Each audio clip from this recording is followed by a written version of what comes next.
This is Grow with the Bros, hosted by Ryan and Ken Parsons, founders of the Brothers That Just Do Gutters.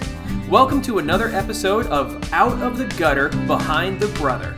We've made every mistake in the book, so you don't have to. Our time to evolve as business owners is now. Let's grow together.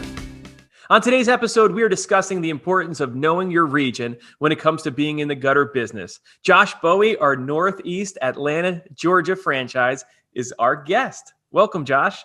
That's right. Thanks, guys. What's going on? What's up? How's it going?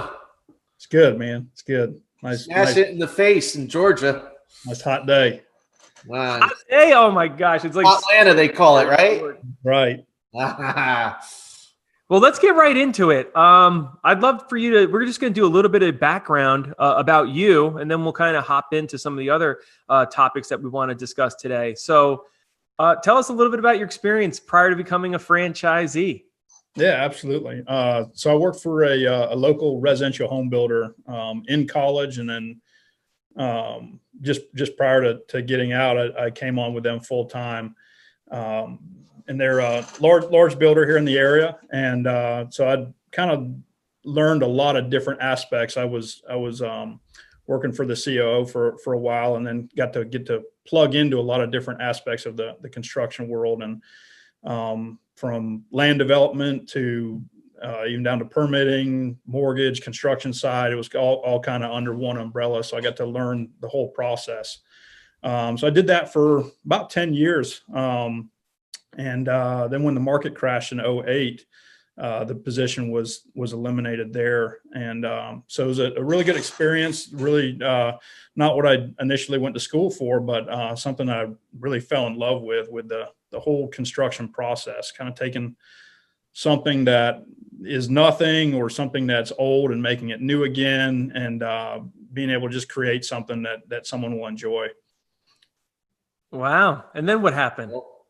So then I shifted gears. I actually went to what I went to school for, and jumped into law enforcement for a while. So then I served the community here for about 9 years, a couple local places, Gwinnett County where I live, and then city of Johns Creek, which is really close by. So I did that for about 9 years. And, during that time, it was a fun experience and all that kind of stuff, but I missed the construction stuff. And so I started jumping back into that a little bit. And my dad and I created a company where we were able to flip houses. So we started back and doing construction, and kind of 4 is our goal per year. We try to flip about 4 a year. It doesn't always work out that well, just depending on timing and things. But really got my gears rolling again on what I initially loved and what I initially fell in love with. Wow. All right. So let's fast forward a little bit. So you've had like 2 careers, and then I think you were doing like insurance. That was a shorter stint right before the franchise, right? Correct. Yeah. I worked for Travelers Insurance as a property adjuster. So again, still dealing with construction things and broken stuff and making it better, and always kind of in that world. Not always swinging a hammer, but somehow touching the construction world at all times. Wow. And now how do you feel like the experience in home building prepared you for the gutter business? Yeah. So I think some of the things that I've noticed when dealing with clients and different stuff is being able to give them the comfort of knowing what you're doing, or being able to explain to somebody it's not just a gutter hanging on the side of a house. There's stuff behind that, and there's stuff behind that. And there's a whole process of how water flows, and just understanding how a house works and how a house functions and how a house is put together gives clients a nice, comforting feel for letting you work on their home. That's awesome. Nice. So how did you hear about us, Josh, and Brothers Gutters, doing Travelers Insurance adjusting, and all of a sudden now you're a Brothers Just Do Gutters here? Yeah. So it kind of fell in my lap, actually. And I was very fortunate. So my sister lives in Lynchburg, Virginia, where we have another franchise owner, Jeremiah, and you guys know pretty good. And he had mentioned to my sister one day at church about they need to have a Brothers Gutters here in the area, because he's from really close to where I live as well. And he kept telling her how this area would be great for it, and it's a really good market, and he wished he could do something here, but and then she told him about me and my construction background, and so he's like, hey, just mention it to him, see what he thinks. And so Thanksgiving of last year, we go up to Lynchburg every year for Thanksgiving, and I sat down with Jeremiah, kind of got to see a little behind the scenes and get if anybody knows Jeremiah, to get his explanation on things was amazing. I wish that conversation was recorded. That'd be hilarious.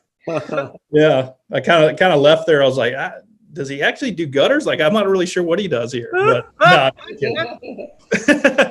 I'm just kidding. So he linked me up with Ken, and we started the conversations last Christmas time, and so it was just kind of one of those like fell in my lap conversations thing, and it was just amazing experience.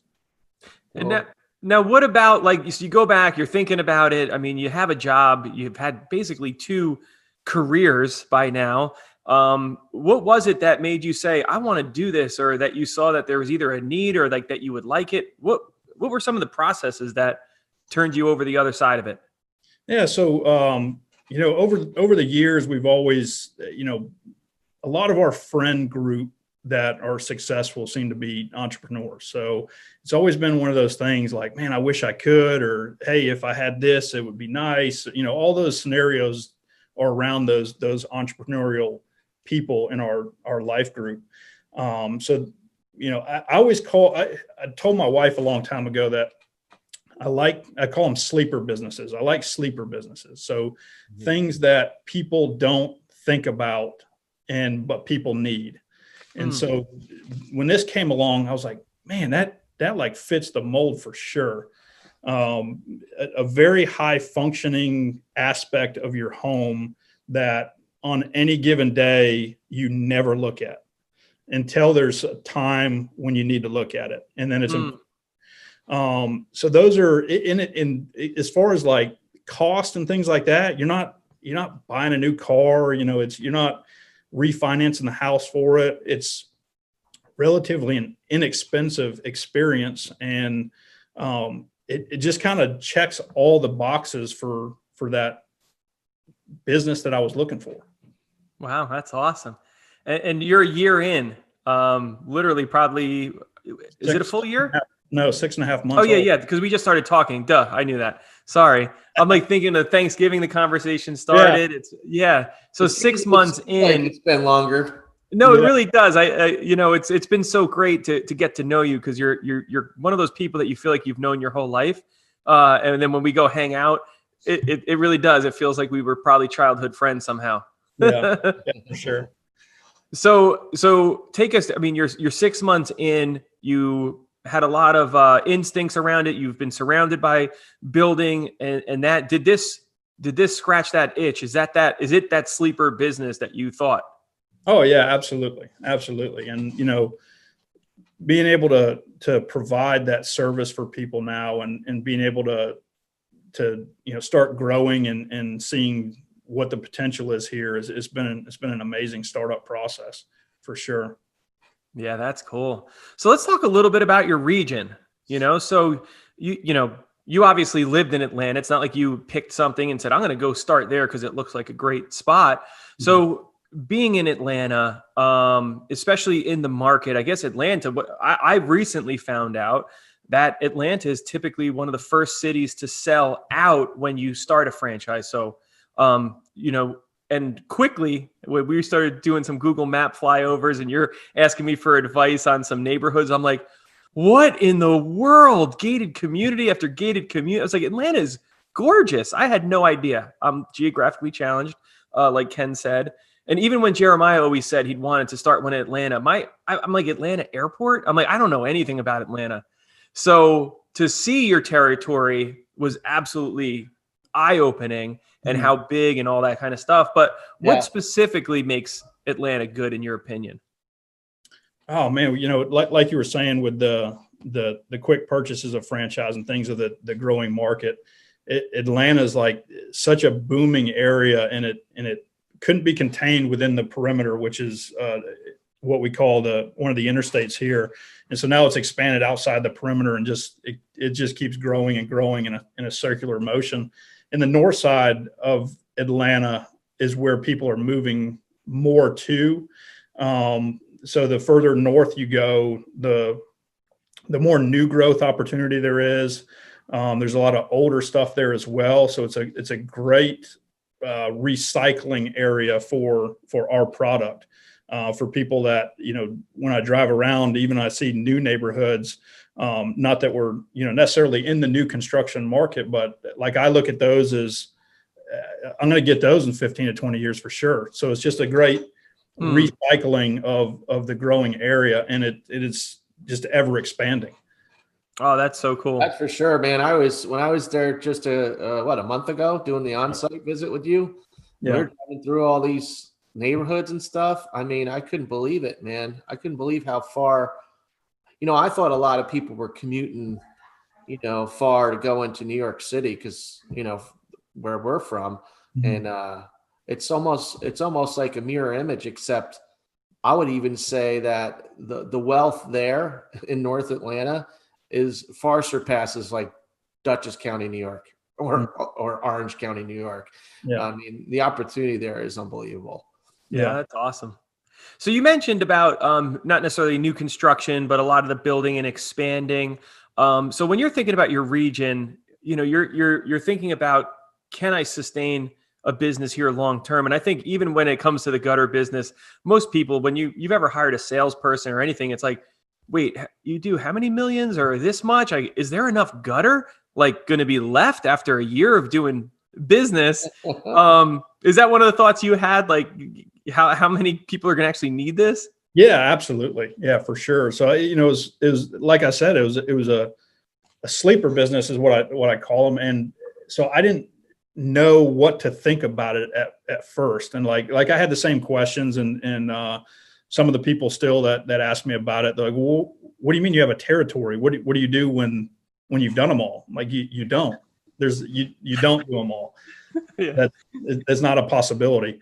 And we service such a huge number of homes that, you'd have to be just some kind of monster company to be able to service everything here. Right. Yeah. And especially because it's a product. Go ahead, Ken. I just heard a number. I don't know. It was about a month or two ago. I don't know if it was our marketing team or them. And I think it was our marketing team and our business development, Franchise Fastlane, that they did some market research and found out that through their research that the gutter industry nationwide is a $6 billion industry. Man. And we just want 5 billion of it. That really opened up my eyes. Yeah. Yeah. That's nuts to think about that kind of number is just any kind of possibility or potential for you to have a percentage of that. Yeah. So I think some of the things that to consider in a region, it's not only can, people afford it. I mean, you've got everything from people that, you could barely that are paycheck to paycheck, that people that have so much disposable income. It's disgusting.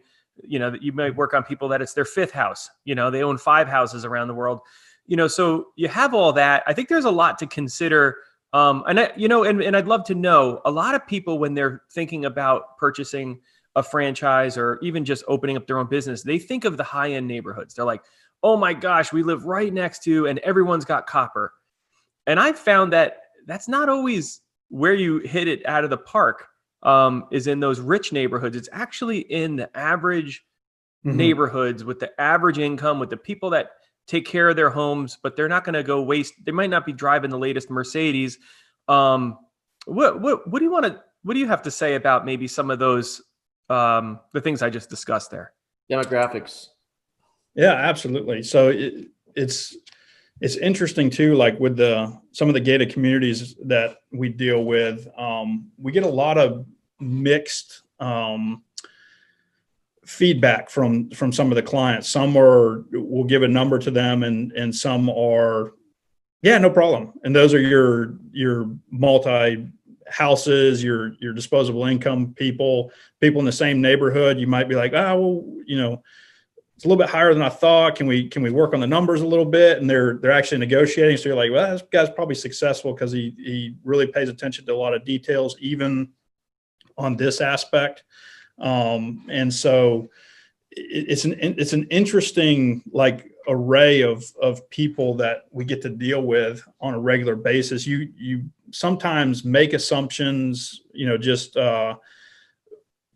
based on where people live or what they have the opportunity for. But that's one thing that I try to explain to the solutionists when they're out there, on the sales call is it doesn't matter, if you go in a gate or you don't, or if you do this, everybody has the same. We don't change the price because they live behind a gate. We don't change the price because they live on a lake or it's their third home. Everybody gets the same experience with us that they have the opportunity to get gutters for X dollars, and so it's an interesting experience with dealing with all the different types of communities here. Oh, that's cool. Yeah. Now, how about window time? I know one of the biggest considerations in a region is, when it's really rural, and there's, you're driving. I mean, you might live in a place that it's an hour to get groceries. I think that's a big, huge consideration is once you get a little bit of market penetration, you don't want to be driving, 3 hours a day to do a job or two. What's your territory like? So it's again, that's another interesting thing. I talked earlier a little bit about the perimeter. North of the perimeter, drive time is not terrible. You got to time everything. Just depends on the time of day. I could get somewhere in 20 minutes or I could get there in 45, just depending on when I leave. Inside the perimeter, it's a total time warp in there. Like you're stuck going there. You're stuck leaving there. Wow. So you gotta really think about the drive and the opportunity. The numbers might look great, but if I'm spending 2 hours there, 2 hours back in the truck, then it's not really that great of an opportunity at that point. So locally here for me, we have so much inventory for homes and within, even I'd say 15 minutes of my office. I could probably say less than that it would be insane to think of the numbers that I could service within just that radius and not have to deal with people further away that would fall into that category of where I'm not making good business opportunities at that point. That's great. We talk a ton about, go deep before you go wide. A lot of people, especially it's like showing up hungry to a buffet. When you think about a franchise, when you think about anything, you don't want to miss any opportunity. Every client's a good client. But I think once we kind of get into the business and we realize that, when we do drive 2 hours out or an hour out, that the opportunity loss, the window time, if we just went a little bit deeper, if we just worked harder on canvassing the neighborhood, we just did a job 5 minutes from the shop to try and get back there. If we can go there every single day, we could earn a lot more money. Right? Is that what you're saying basically? Oh, absolutely. Yeah. Yeah, for sure. All right, let's talk. I want to talk a little bit about the different types of opportunity. We've got residential, and that spans in all different income levels and types of residential houses. And then we've got like apartment buildings, condos, that type of stuff, and then new construction. And there's some things in between like schools and that kind of stuff. Mm-hmm. What have you found in your region? Do you think there's a spot for the Brothers Gutters in every single one of those, or where do you want to concentrate? Right now, obviously, we're 6 months old, so I'm trying to concentrate just on the residential market. We do have opportunities that come up regularly for commercial stuff. I'm still trying to work on the opportunities there, not to pass on them, but to try to figure out where that fits my mold currently. So I definitely think there's for sure an opportunity there. Whether or not it's when it happens is kind of the answer to that question. Yeah. So it's something. I would even say maybe a couple times a month we get a call for commercial jobs, and if K-style can work, then we can make it happen right away. If they want box, or if they want, 7-8 inch, then it's a different scenario, something we have to kind of figure out and work through those numbers. And then new construction, Atlanta is so big. There's a lot of competitors here. So we deal with a lot of the lower end guys that want that really cheap labor. They'll do it for next to nothing. Sometimes numbers that I don't understand how it happens, but it happens. And so that isn't necessarily something that I want to chase. There's a lot of different stuff that we run into with the builders, and even I would even put roofers in that category too, where you'll find a couple of the guys that want quality. They want their customer to have quality as well. 'Cause I talk to people and, start going down the explanation of our value and, warranty and communication and things like that. And they'll just shrug their shoulders like, I don't care. And, I don't even care if you have insurance. Can you just get these up? Yeah. So that's why they like that cheap labor, because they don't need the value. You can refer the guy down the road that has his gutter machine and everything, and nothing's insured. Yep, absolutely. No, and I think there's different business models within a business. Just because you're in the gutter business, our model is awesome for what we do. The franchise model, hitting the residential, hitting the builders or the remodelers that actually want quality. I mean, there's such a huge need for the type of service and the type of business we are, that it's okay that, the guy that just wants to make it a super volume business, bang out house after house and never advertise. I mean, a lot of these guys, they don't want to meet with a homeowner. To them, that's a big pain in the butt. They don't want to have to learn how to communicate and all that. They just want to go and throw up gutters on houses and give me as many as you can. And there's some guys that can actually make that work. So good for them. Yeah, and that's great. And that's awesome. And there's in every market, in every job, there's a need for something, So I love that we know it and you know it. Where we fit perfect. What I do see and what I have seen is, when you're getting out of the gate, when you have one crew, when you're, day one opening, it's a little bit scary to get a commercial account.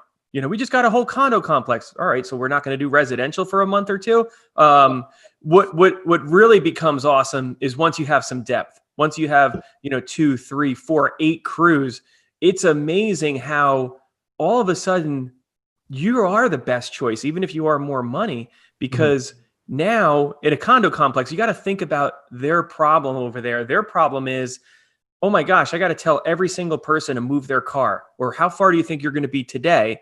And then, every day for weeks and weeks, they might be upsetting people. How cool when you can send 3 or 4 crews in there and bust out what normally would take an owner operator or a single crew a month. And now you're busting out in 4 or 5 days. Yeah. Now you become real desirable on that commercial end. Yeah. Yeah. Absolutely. It makes total sense. Oh, that's cool. So, all right. What else we want to do here, Ken? You got some questions? Well, I think knowing your clients, right? Knowing your clients is super important in this business as well. And Ryan, you were touching on that a lot about, especially first starting out with residential. How has it been with, have you gotten some big commercial accounts, and how are you, if you are, how are you, how are they reaching you? Are they reaching you through the internet? Is it B2B business relationships through networking? How's that going? Yeah. So the larger stuff, we haven't landed a lot of that out of the gate. I think it's something we need to work on, some of those relationships to get. We have a large athletic club that we service a lot of their stuff for. They do like PGA Tour style stuff. So they're like really, really elite. And so we get a lot of exposure in there. And we got that because the guy that runs the building operation was my Sunday school teacher when I was a kid. So he had to hire you. I had a really good in on that one. So a lot of those things are really good relationships, and sometimes they pop up which last week we landed one of the biggest roofers here in the area that needs a new gutter guy. And he gave us, a few last week, just right out of the gate, Wow. just to kind of see how we do. And they, mentioned, he's like, we were opening up a office in Charlotte. And I was like, man, I got you in Charlotte. I got you. Yeah. So I called Peter and told him that, something that could be coming down the pipeline to get ready for it. So that's another. Tell Peter your commission's only 20%. Yeah. So, and that came through a friend of a friend. And one of the owners is a good friend of a really good friend of mine. And so, I mean, that's kind of how they're getting passed right now for the bigger accounts, which is really nice to get that personal referral. It really goes a long way. So talk a little bit more about that in this time of COVID. And, I remember back when I was, doing like tons of networking, it was BNI, it was chambers. It was awesome. You can go out, you can meet people, really build those relationships. What is that like right now? It's a little bit different. It's you're not doing the meetings and things like that. We're still doing BNI through Zoom, which that's the only way I've done it. So a lot of people that have done BNI for years and different things like that met in person, I've never had that opportunity. So that when that comes back, that's going to be different for me to learn the in-person business networking and things. So it's kind of a weird time for when I launched and learning the process because of the COVID this year. But it doesn't, I don't see any, as far as slowdown or missed opportunity or things like that. I don't know what I'm missing at this point because there's still stuff going on. It's still happening. Yeah. Well, I mean, you're doing it. So, I mean, to make that connection with the roofer and then to get it, the relationship stuff, it's all about being given the opportunity for at least a second look, like rather than submitting a bid and then just knowing you didn't get it. It's so nice when somebody can say, hey, could you work on this? Or what about this? And then you could give them a chance. You give yourself a chance to sell the value a little bit more. Mm-hmm. That's really awesome. So talking about that, Josh, with value, what would be the biggest advice in your market and in the Northeast Atlanta territory that you would give new homeowners that you're servicing there in your territory? Yeah, so I touched on a second ago with some of the competition that we have in the area. There's a lot of guys with trucks and trailers. There's a lot of guys with like the old U-Haul with the stickers peeled off. We have just tons of them. Every time I go to the distributor, I see trucks that I haven't seen or guys that I have no clue who they are. And, with me being new, there's probably. Those are called future employees. That's it. You should just set up a Brothers Gutters table there with and with a yard sign, like in the back of your truck or something that says we're hiring. That's right. That's right. So like seeing all those guys that what blows my mind is they're there picking up materials. So they're working. Yeah. People are using them mainly because they mainly win based on the dollar amount. They're the price shopper, not the value shopper. So the value shoppers are going to differentiate themselves just based on those two categories. And then building the value within those people. There's a lot of times we win as well, just based on providing some of the simple information. We're fully insured. Here it is. Do you want to see it? The solutionist carries it with them. It's something that they can pull out on command. I mean, it's interesting. And so like, oh, the other guy didn't say that, or the other guy didn't show it to us, or he said he would send it again. And then even to push that even further, like, what is he insured for? And so then they'll painting. Exactly. It happens all the time. They could be a painting company and they're insured to paint, but they're not insured to be up on ladders on the side of your house hanging metal.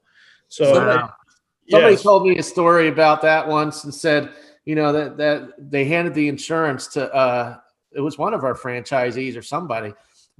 Maybe it was guys at corporate, but they handed the homeowner the insurance and the workers' comp policy, and they said, it's funny. I asked the other guy that was just here yesterday that gave me an estimate.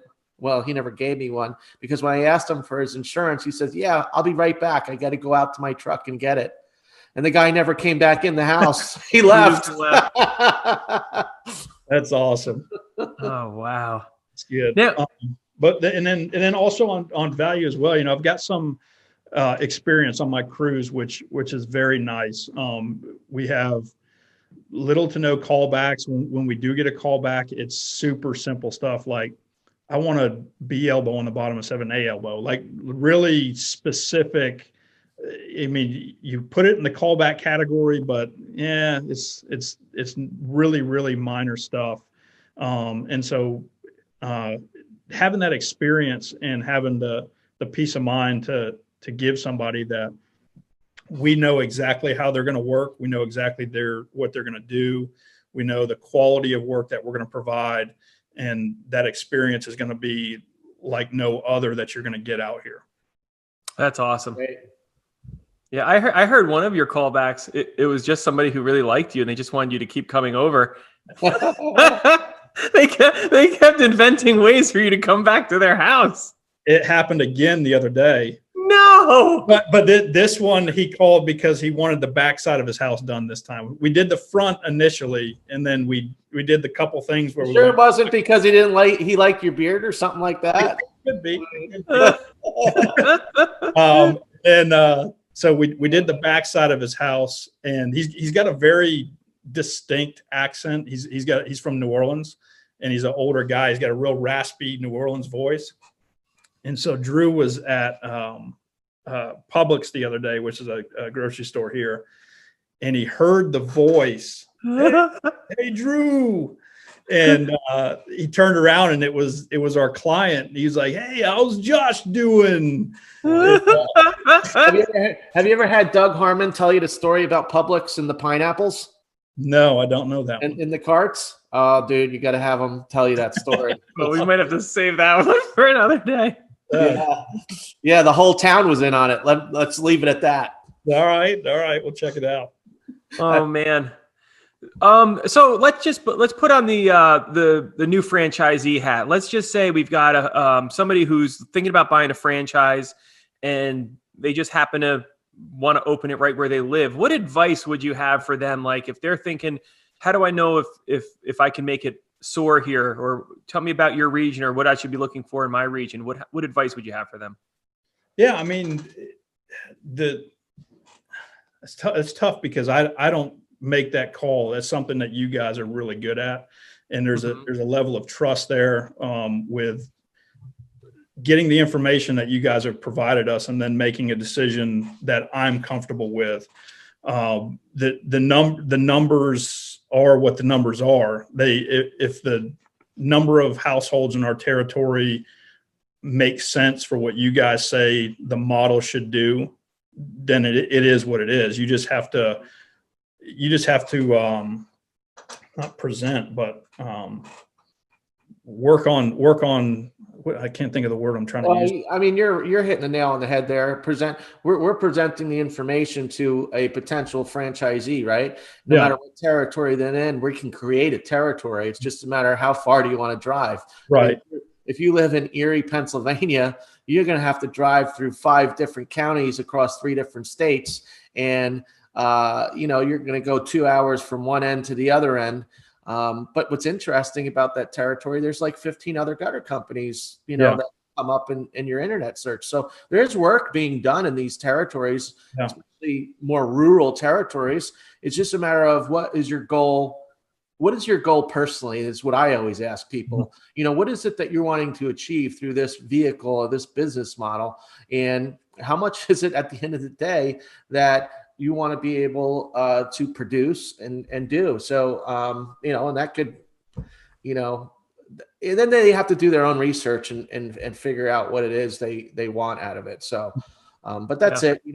You hit it on the head. Donovan does a great job with putting together the territories, the demographics, different variables to make sure that when we're selling a territory to potential franchisee, they're going to be able to hit their goals. Yeah. And I think execute was the word I was looking for. You guys present the package, present all the information, and it's on me to execute all that stuff you've provided. So it's all there. I mean, you tell us the numbers are there. You tell us what the potential is. All that stuff is there. Then it's up to the franchisee to execute. Yeah, the easy part, right? Just go and do it, Josh. Come on. That's it. Nice. Let's talk a little bit about now, your life a little bit. Let's back out a little bit. Your life as a business owner versus, prior to being an employee. Yeah. I mean, obviously the freedom of my own decision making is amazing. But in that becomes a lot of responsibility, especially out of the gate. We're new. We're still hiring. We're still trying to fill a lot of those positions. Obviously trying to follow a lot of the models that the other franchisees have presented before us, the race to replace, all those kind of theories. And, I'm right in the middle of it right now. I'm in the grind for sure. There's a lot of late nights. On Saturday, me and 4 of the kids took an elbow out to somebody that wanted another elbow on the end of their downspout. So, I mean, that's what I do right now. I mean, I go to the shop, I pick up an elbow, and I take it to somebody on Saturday. But that's again, it goes back to the value. I mean, if you call me, I'm going to answer your question. I'm going to execute on what you need done. And that's the quality of service that we're going to provide. Nice. Yeah. Well, you said something interesting, the freedom of decision-making. And I think that's where it starts. So, you may have less time right now than you did when you were doing your previous job. Yeah. But the freedom of decision-making, I think that really hit me, because that's the beginning part. It's if Kathleen says, hey, you got to be here for the kids, or doing something on Friday, you can move the world around and you can be there. You have the freedom of decision-making. However, you're looking for the freedom that also comes with the time. You want to actually it's one thing to make the time, but normally we have to make up that time somewhere else. If I move that, then I got to put it somewhere else. However, fast forward another 6 months and now you're a year into it. I think the freedom that we want when we sign or we decide to go out on our own and do a business, that's what a lot of people chase for a long time. And I believe there is a thing that is like the illusion of freedom that a business can give you. And it seems like you're in phase 1. It's the thinking part, right? Yeah, for sure. Yeah, absolutely. There's a time last week, where I was running material and my wife mentioned to me, the kids have something with their school group. They're doing this ice skating thing close by. If you got a chance to run by, let me know. And I'm like, man, there's no way, I'm busy. And then I realized where it was and where I was going, and stopped there and ice skated for 15 minutes. It's like I made a decision. I was like, I'm gonna take a little time there. The materials can wait for a second and go check on that's awesome. And see how they're doing. But there's also, some other, with being 6 months old, we're new, and I lean on a lot of different other franchisees. And Luke told me last year sometime, or earlier this year, and the one last year because I wasn't here. Earlier this year, he said you'll get to a point where you'll go sit in your office and there wasn't really anything for you to do at the moment. And over the last few weeks, there's been a couple times where I got back here and was like, hey, it's all right now. I can do something else. I didn't have anything to do at that moment, and it was like, man, this is nuts. This is great. So you're starting to see a little bit of a light to the end of that tunnel. So the end of that tunnel for you, What does that look like? Right now, I still enjoy it. I still enjoy the whole process. So obviously I want to create opportunity for others and create positions that others can take over things, but I still enjoy it too much that I don't necessarily want to step back today. I don't want to step back. Yeah. I'm not there yet because I really like it. Oh, that's good. Yeah. And Kristen, I know Kristen is listening. I would love to talk a little bit about burnout in a future podcast. Because you just said something huge. Right now, what you're doing, it would look from the outside looking in that it's a little bit off balance. Like, you're working a lot, man. This is crazy.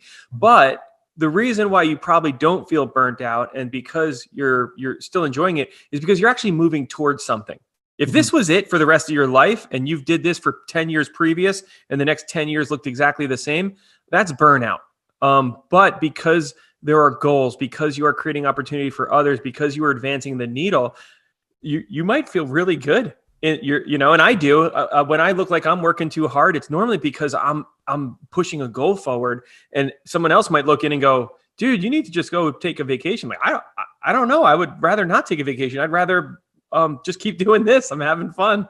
Yeah. Is there some truth to that burnout feeling? That because you're advancing, that you don't feel that, or no? No, I totally think, yeah. I mean, because there's also the newness of things, like we were talking at the beginning where I was texting Nathan this morning about a new truck. Like, there's just a lot of newness that's always progressing, a different type of machine that I get to purchase, a bigger truck. Like, what is that going to look like? And then now that I have 3, who do I need to help make that happen? Now I'm hiring people. Now, like, there's a lot of just always evolving newness to it that doesn't feel like you're spinning the wheels every day and doing the same thing over and over. It's like a game of chess that never ends. That's how I look at it. Right. It's cool because you're always, where's the next piece of this puzzle that I need to work on? Yeah. So, all right. So 6 months in, take us into your vision. I mean, we're nearing the year's end. We're talking about, your budget might even be done for next year. What's your vision or next steps for let's just take a year and then maybe go crazy and talk about 5 years. Yeah. So immediate stuff, obviously another crew sometime early spring.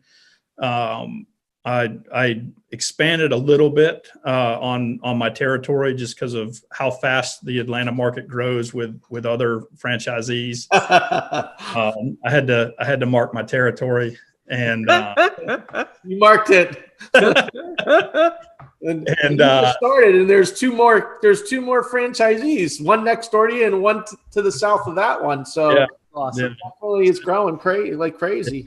Yeah. So that is going to be interesting because I don't know that there's any others that have that many other franchisees around them. So it's a new model, I think, in and of itself for the big company to see how much faster does that make me grow as well? I mean, with all that extra marketing in the area, what does that do for me as far as growth too? So, I mean, there's a lot of unknowns, like we can project and things like that, but there's a lot of newness to those questions to know how far or how fast that can take us. Yeah. With the new stuff out there. I mean, maybe truck 4 next year. It's a possibility with the way things are going right now. Well, truck 4, I mean, just where you're at right now in 6 months, there's probably, I mean, you're probably in a group I can count maybe on 5 fingers that have accomplished what you've accomplished in the gutter business. Most guys don't get past their first truck in their whole career of doing this business. Mm-hmm. You have done 3 trucks in 6 months, and then talking about going to a 4th, man, that's incredible, man. So that's awesome.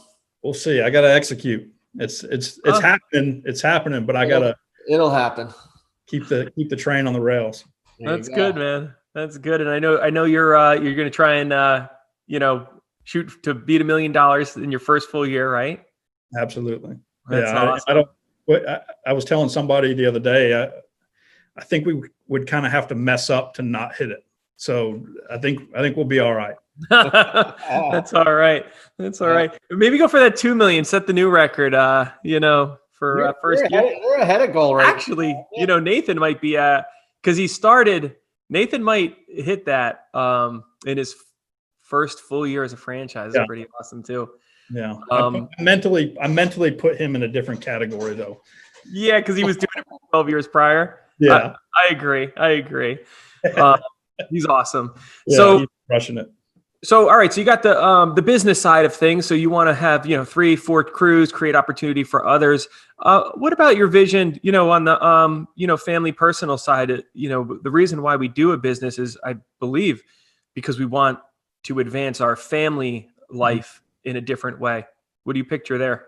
Yeah, for sure. I mean, just like the skating thing the other day, more opportunity to do stuff like that. Like I've never had the 9 to 5 stuff where I could plug into the daily relationships with the kids.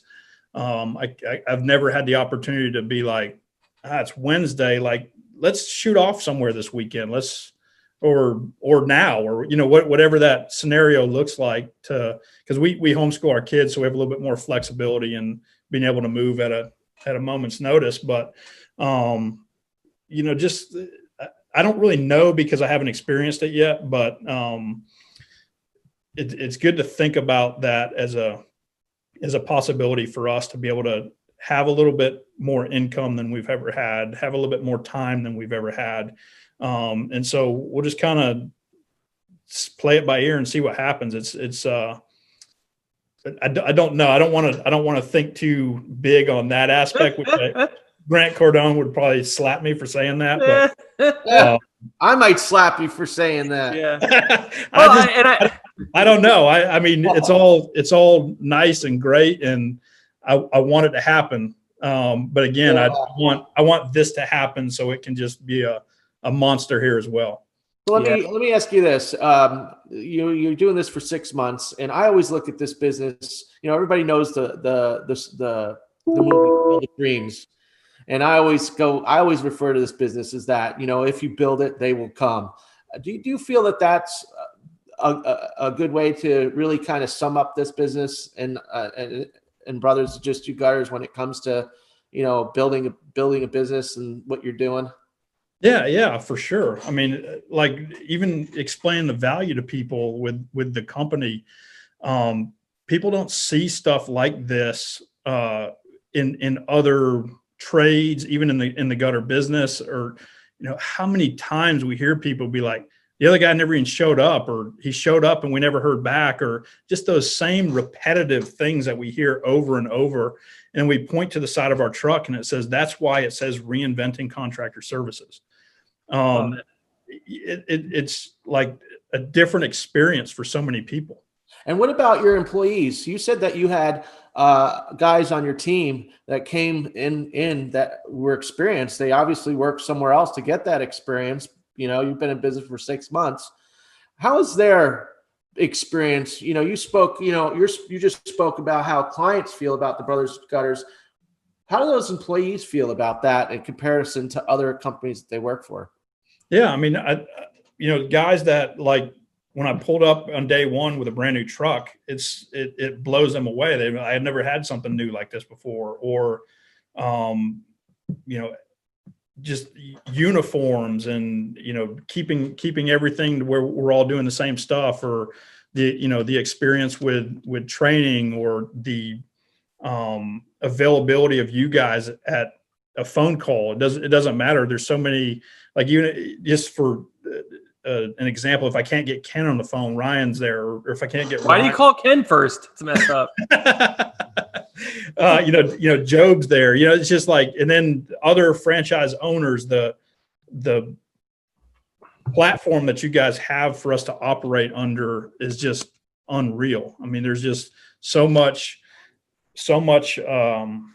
help and guidance and things like that the guys don't experience or haven't experienced before. They're the owner operator companies that they're coming from. So there's only one way. We have so many different ideas and ways guys do things and possibilities. And it's just way different than anything they've ever done.